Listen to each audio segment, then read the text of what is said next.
La guerre de la bête dure désormais depuis une année solaire. Une longue année de massacres et de désespoir qui parcourt l'Imperium et dépasse même ses frontières. Grâce à de gigantesques planétoïdes appelés des lunes d'attaque, à une mystérieuse technologie de téléportation et à la férocité et la force du nombre, les Xénos brutaux de la race des orques lancent une gigantesque wag à travers tout l'Imperium de l'humanité. Ses dirigeants, des seigneurs de guerre Xénos d'une taille encore jamais vue, même pour des orques, reçoivent rapidement le surnom de bêtes. Et la guerre que l'humanité est contrainte de mener contre eux sur chacun de ces mondes, y compris ceux, pourtant lourdement défendus, du système Sol, incluant le monde trône de Terra lui-même, prend le nom de guerre de la bête. Après une année d'affrontements ininterrompus sur chacun de ces mondes, l'humanité, épuisée et désespérée, perd de nombreuses colonies en faveur des orques, tandis que ces victoires se font de plus en plus rares. Les hauts seigneurs de Terra se perdent en tergiversations quant à la direction à suivre, tandis que l'Adeptus Mechanicus refuse de venir en aide à ses alliés de Terra. Ce n'est que lors d'un coup d'état, mené avec succès par le maître de chapitre des Imperial Fist Cohorland, dernier membre survivant de son chapitre, que les choses commencent à évoluer. Nommés nouveaux seigneurs commandeurs de l'Imperium, ils lèvent le voile sur les machinations du Mechanicus et s'assurent leur concours lors de la contre-attaque à venir. Ils découvrent l'emplacement du seigneur de guerre des orques, la Bête, qui se terre sur Ulanor. Cohorland lève alors une gigantesque armée de croisades, constituée de chapitres de la première fondation ainsi que de ceux du protocole Dernier Rempart, comprenant l'ensemble des chapitres successeurs des Imperial Fist. Aux Astartes s'ajoutent l'Astra Militarum, l'Adeptus Mechanicus, la flotte impériale, des maisons de chevaliers ainsi que des légios titaniques. Mais son principal atout est autre. Le primarque des Salamanders Vulcan, retrouvé en train de combattre les orques sur Caldera, se joint à la croisade de Cohorland après que celui-ci l'ait aidé à libérer la planète des peaux vertes. Contrairement aux assauts désespérés lancés par l'Imperium en réaction aux invasions orques des premiers instants de la guerre, la croisade lancée par Cohorland est minutieusement préparée. Ses effectifs sont suffisants pour faire pencher la balance en faveur de l'Imperium, et tandis que ces milliers de vaisseaux se mettent en route vers Ulanor, l'espoir renaît. D'abord sur Terra, il se transmet sur chaque planète de l'Imperium, tandis que l'information fait son chemin. En portant la guerre à l'ennemi, l'humanité a désormais la possibilité de réduire la menace au silence une bonne fois pour toutes et retrouver ensuite le chemin de la paix et de la reconstruction.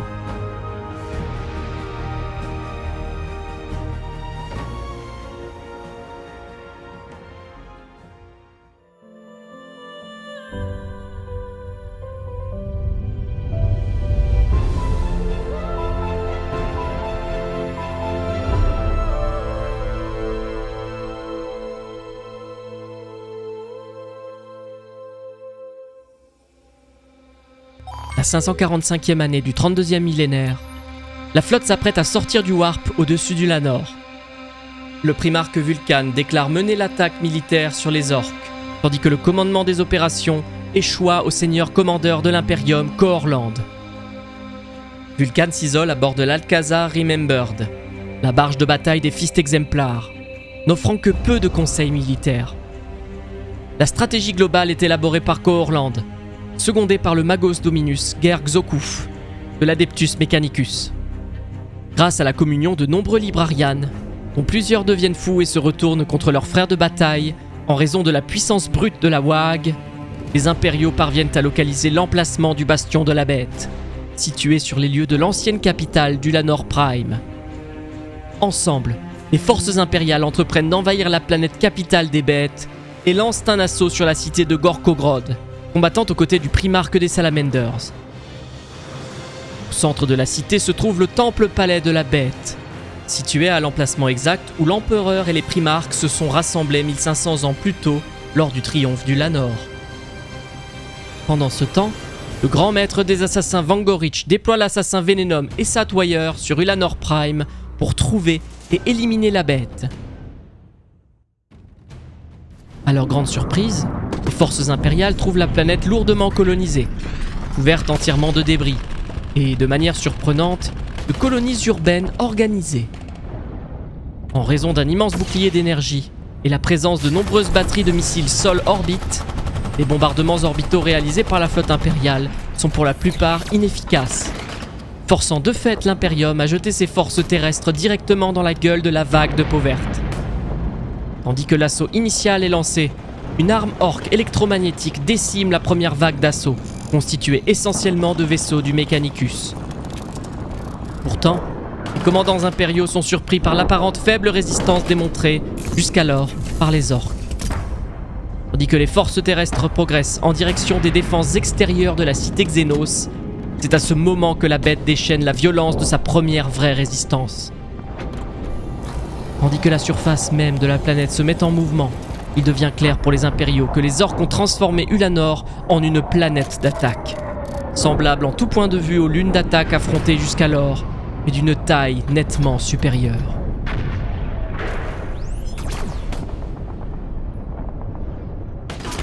Utilisant le terrain à leur avantage, les orques attirent les forces impériales vers de mortelles zones de combat urbains, infligeant ainsi des pertes terribles aux attaquants. Démontrant une ténacité et une discipline inhabituelles pour leur espèce, les orques font payer aux impériaux chaque mètre de terrain qu'ils prennent, en particulier par l'usage de leurs armes exotiques, mêlant le psychique et le gravitique pour des résultats dévastateurs. Pour aggraver les choses, une vague visiblement infinie de gargants fait son apparition et échange des tirs avec les titans impériaux de la Legio Ultima. Alors que les combats se poursuivent, l'Astra Militarum enregistre bientôt 50% de pertes, tandis qu'un Astartes sur 3 tombe dans la lente avancée vers la cité capitale des orques. En dépit de l'attrition sévère, ce n'est que grâce à l'intervention du primarque Vulcan et à la détermination infaillible des forces impériales au sol que l'Imperium réussit à poursuivre sa lente avancée. Pendant ce temps, Essa Dwyer, l'assassin impérial, réussit à infiltrer l'immense temple de Gork et Mork, les divinités orques, rusées et brutales, situées au centre de la capitale orque massive. Celui-ci est censé constituer le bastion de la bête. Une fois à l'intérieur, l'assassin y découvre des dizaines de milliers d'orques en méga armure de la taille de boss de guerre, accompagnés par un méga gargant gardé en réserve. Essa Dwyer réalise alors qu'il ne sera jamais en mesure de s'approcher suffisamment de la bête, avec une telle force rassemblée contre lui. Il réalise aussi qu'il doit absolument prévenir les forces impériales du piège monumental qui les attend. Dwyer s'empare d'un aéronef orque qui lui permet de rallier les lignes impériales, informant le haut commandement du piège des Xénos. Informé de la situation, le seigneur commandeur Cohorland ordonne que ses forces s'en prennent en lieu et place au dépôt de ravitaillement des Xénos. Avec l'approbation de Vulcan, il met son plan en action. Alors que les orques sont déjà victimes d'un manque de nourriture, ceux-ci ont commencé à se tourner contre les leurs, dévorant des Gretchin, des esclaves humains, puis se dévorant entre eux. Les impériaux déterminent alors que s'ils parviennent à détruire les réserves de nourriture des orques, cela forcerait la bête et sa garde d'élite à sortir de sa forteresse et à engager le combat. Des frappes chirurgicales sont alors rapidement lancées contre les dépôts de nourriture et remplissent rapidement leur office, tandis que le centre de Gorkogrod tremble et qu'il vomit des hordes de peau verte massives et de gargants. Les forces impériales sont néanmoins en mesure de résister à l'assaut dévastateur de la bête, notamment grâce à une machine Ordinatus érigée à la hâte avec le Capitole Imperialis et l'accélérateur à plasma de l'épave d'un navire impérial. Alors que l'armée de l'Imperium poursuit son avancée en direction du temple orque massif, ceux-ci révèlent leur surprise finale. Le temple lui-même est en réalité un méga gargant aux dimensions dépassant toute classification impériale. Émettant la puissante énergie psychique sauvage de la WAG depuis ses larges yeux artificiels, le marcheur orque massif fait pleuvoir la mort sur les impériaux en contrebas. Dans un dernier carré désespéré, Vulcan mène 3000 Astartes dans un assaut aéroporté final et suicidaire contre la super arme orque, dans l'espoir vain d'atteindre la bête et de finalement abattre la créature une fois pour toutes. Les forces impériales parviennent à pénétrer dans la galerie extérieure, où elles découvrent des Stompa orques qui en assurent la défense. les Astartes poursuivent leur avance inexorable, massacrant chaque peau verte rencontrée jusqu'à atteindre une large chambre centrale. Ils y découvrent un large générateur d'énergie ainsi qu'une idole massive d'un seigneur orc, d'une dizaine de mètres de haut. Ce n'est que lorsque la statue se met à bouger que les Space Marines réalisent qu'il ne s'agit en réalité pas d'une idole, mais de la bête elle-même, entièrement protégée par une gigantesque méga-armure.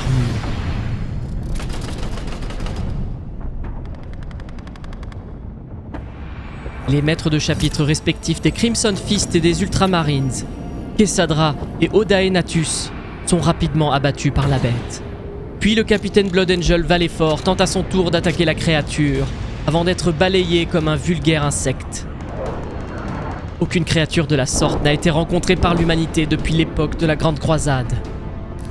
L'orque massif est un adversaire dépassant la compréhension de n'importe quel mortel, et même les Astartes ne peuvent faire face à une créature aussi cauchemardesque. Par conséquent, c'est à Vulcan qu'incombe la charge d'affronter le Pauverte massif seul. Cohorland réalise rapidement que le Primarque a l'intention de se sacrifier dans le but d'abattre la créature. Le Seigneur Commandeur décide de respecter le souhait de Vulcan et ordonne une retraite tactique.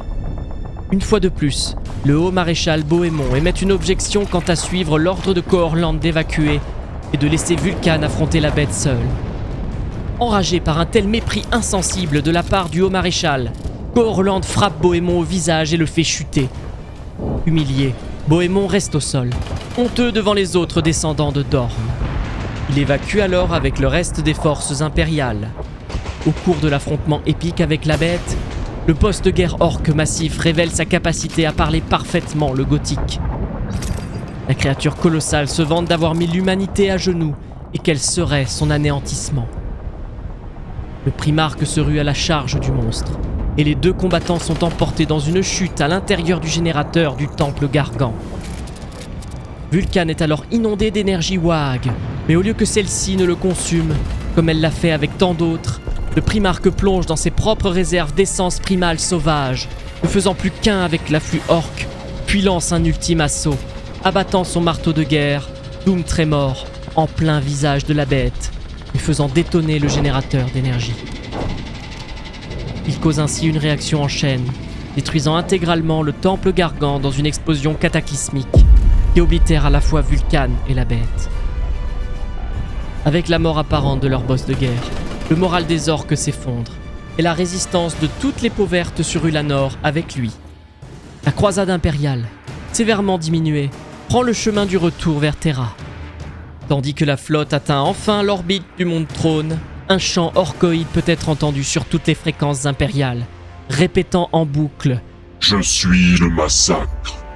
Je suis le massacre. Je suis le massacre. »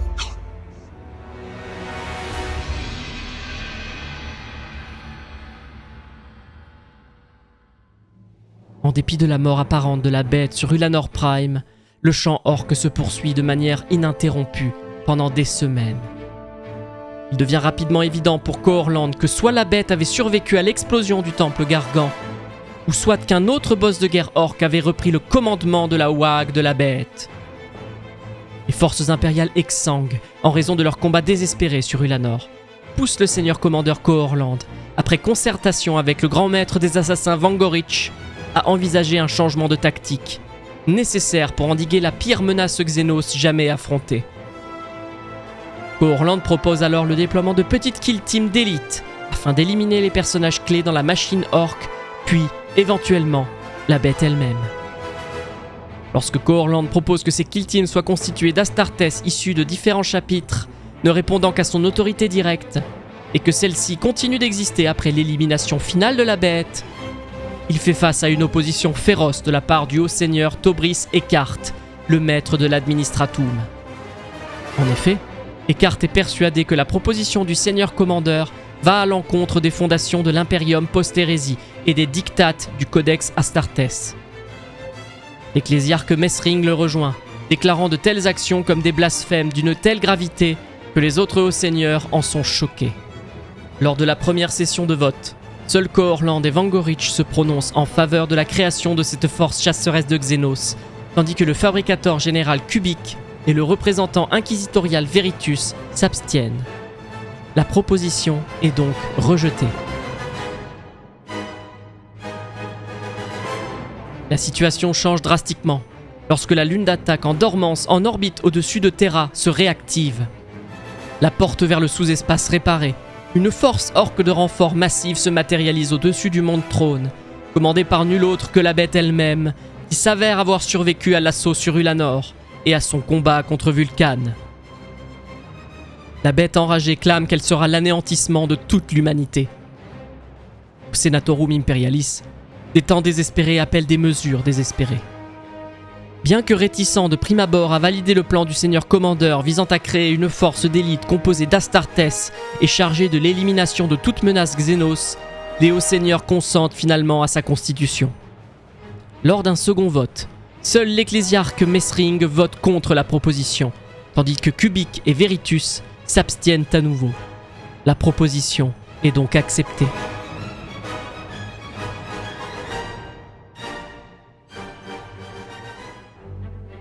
Les recrues originelles de cette force nouvellement créée sont issues des survivants des divers chapitres ayant pris part à l'invasion initiale du foyer de la bête d'Ulanor. Ces Space Marines repeignent leur armure en noir, en l'honneur de leurs frères de bataille tombés sur Ulanor. Maintenant une veillée funèbre sur leurs frères tombés, afin de rendre hommage à leur mémoire, les premiers frères de la Death Watch sont nés. Le seigneur commandeur Cohorland parvient à un accord avec la représentante inquisitoriale Vinande, afin d'écarter les doutes des autres membres du Senatorum Imperialis, que la Death Watch tomberait sous la tutelle de l'Inquisition, bien qu'Anastartes servirait comme maître de chapitre.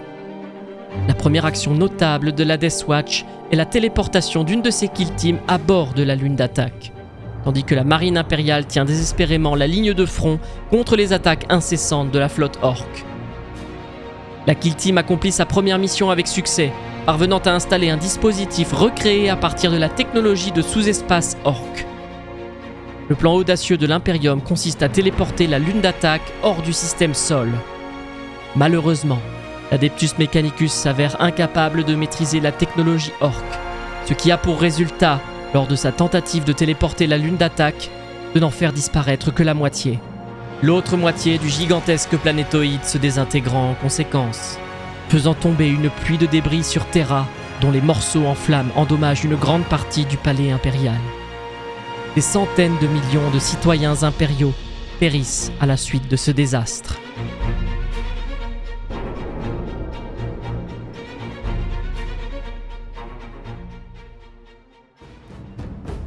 Bien que le prix de la victoire soit extrêmement lourd, Terra est libérée de la menace directe représentée par la lune d'attaque. Cohorland, toujours déterminé à remporter la guerre de la bête, comprend que pour vaincre celle-ci et sa WAG, l'Imperium doit éliminer les puissants Psykers des peaux vertes, en grande partie responsables de leur technologie de téléportation qui rend les armées de la bête si redoutables. Les connaissances des Librarians Astartes sont insuffisantes pour déterminer une solution à la menace, et c'est, une fois de plus, l'inquisiteur Veritus qui va faire la démonstration de ses connaissances et apporter une partie de la solution, en révélant l'emplacement d'un des derniers bastions appartenant aux Sœurs du Silence. Il met alors le cap vers le Segmentum Pacificus, où se situe le bastion, afin de rencontrer les représentantes de cet ordre oublié de l'Imperium, et de bénéficier de leurs connaissances portant sur l'élimination de toute menace d'ordre psychique. Lorsqu'il arrive en orbite autour du monde de Nadiris, où les sœurs ont élu sanctuaire, le seigneur commandeur de l'Imperium découvre que celui-ci est assiégé par les orques. Cohorland va alors se précipiter au secours des sœurs, qui sont très certainement les seules détentrices de la solution visant à vaincre les orques, en espérant que celle-ci soit encore en vie lorsqu'il arrivera.